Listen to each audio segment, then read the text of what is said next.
Part 6 the final horror. Arjun और नेहा की मौत के बाद कॉलोनी के लोगों ने सोचा कि अब वह हवेली पुरानी कहानियां बन गई है। लेकिन कुछ ही दिन बाद कुछ अजीब घटनाएं होने लगीं।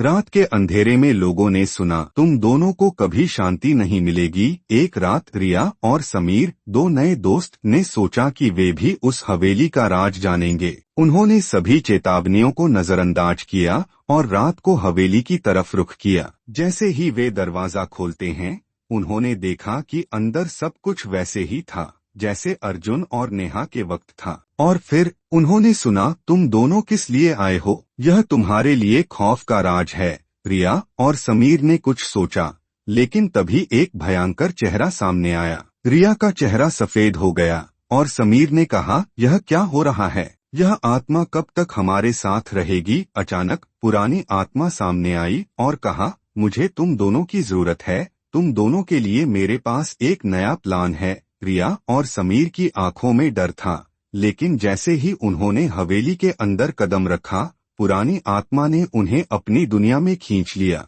और फिर वह हवेली एक बार फिर भूत बंगला बन गई, जहां अर्जुन, नेहा, रिया और समीर का नाम अब कभी भी शांति से नहीं लिया जा सकता था। और इसके साथ पुरानी आत्मा की तस्वीर में एक और चेहरा दिखाई दिया। वह अर्जुन और नेहा का था। दोनों की आंखों में वही मुस्कान थी जो उन्होंने एक बार रात को देखी थी। और फिर वह चेहरा ने कहा, हमारे जैसे और जिंदगी काफी नहीं थी, अब तुम्हारी बारी है। यह कहानी कभी खत्म नहीं होती, हर किसी को अपना राज पूरा करना पड़ता है।